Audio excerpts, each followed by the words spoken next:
Hello friends, স্কুলে food চ্যানেলে তোমাদের সকলকে স্বাগত জানাই। আজ বানাবো ইলিশ পোলাও।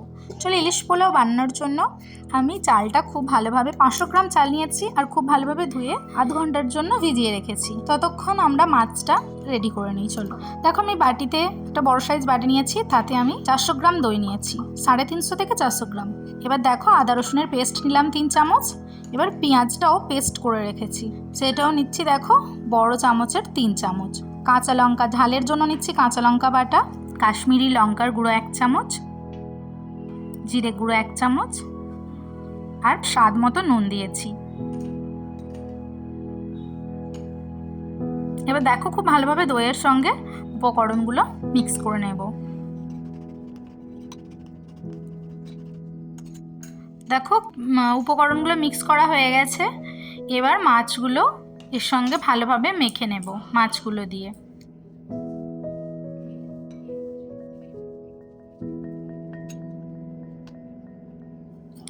দেখো, মাছটা দিয়ে দিয়েছি, দিয়ে এবার খুব ভালোভাবে মেখে নিচ্ছি। দেখো, মাছের সঙ্গে মাখা হয়ে গেছে। এবার আমি দিচ্ছি সামান্য একটু কাঁচা সর্ষের তেল। সর্ষের তেল না দিলে ইলিশ মাছের বেশ ম্যারিনেশনটা খুব একটা ভালো হয় না। দেখো, সর্ষের তেল দিয়ে আমি আবার মাছটা খুব ভালোভাবে মেখে নিচ্ছি তেলের সঙ্গে।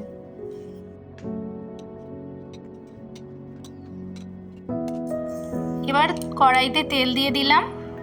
তেলটা খুব ভালোভাবে গরম হলে আমরা মাছটা দেব। দেখো, ধোঁয়া উঠে গেছে, বুঝতেই পারছো তেলটা খুব গরম হয়ে গেছে। এবার আমরা পেঁয়াজটা খুব ভালোভাবে ভেজে নিয়ে বেরেস্তাটা রেডি করে রাখবো।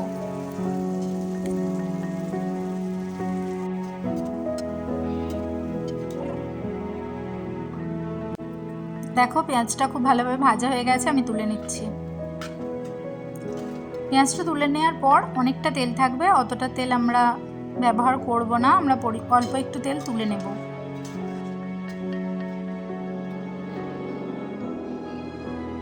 দেখো, একটু তেল তুলে নিয়েছি, পরিমাণ মতো তেল আছে, আমরা তাতে মাছটা খুব ভালোভাবে দিয়ে নাড়াচাড়া করে নেব। আর খুব হালকা হাতে নাড়তে হবে, ইলিশ মাছ এমনিতেই খুব নরম হয়। দেখো, এবার ঢাকা দিয়ে দেব। ঠিক 10 মিনিট পর আমি ঢাকাটা খুলব। 10 মিনিট হয়ে গেছে।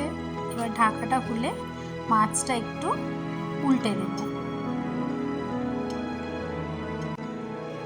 আরও একবার ঢাকা দিয়ে দিচ্ছি, আরও 10 থেকে 15 মিনিট পরে ঢাকাটা খুলব। দেখো, হয়ে গেছে, ঢাকাটা খুলে দেখছি মাছটা, দেখো একটু মাছটা দেখে নেবে, ভালোভাবে সেদ্ধ হয়ে গেছে।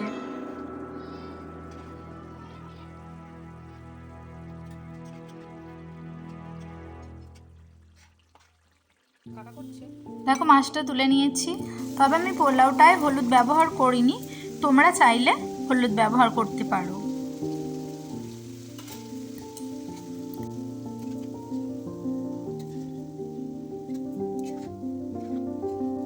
আর আমি ভাতটা প্রায় 80% আগেই করে নিয়েছি।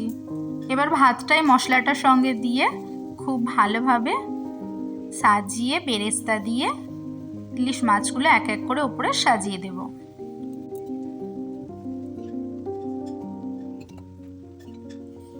দেখো, সাজানো হয়ে গেছে। এবার আরও 10 মিনিট গ্যাসের ফ্লেমটা আস্তে করে ঢাকা দিয়ে রেখে দেব। 10 মিনিট হয়ে গেছে, এবার আমরা নামিয়ে নেব। ততক্ষণ তোমরা আমার চ্যানেলটা লাইক, ফলো, শেয়ার করে দিও। ইউটিউব থেকে দেখলে অবশ্যই সাবস্ক্রাইব করে দিও চ্যানেলটা। আর কমেন্টে জানাবে কেমন হয়েছে ইলিশ পোলাও। এভাবে একবার বাড়িতে ইলিশ পোলাও বানিও, আর অবশ্যই আমাকে জানিও ইলিশ পোলাওটা তোমাদের কেমন হয়েছে। অবশ্যই কমেন্টে জানাবে যদি তোমাদের ভালো লাগে। দেখা হচ্ছে পরের ভিডিওয়ে। ধন্যবাদ।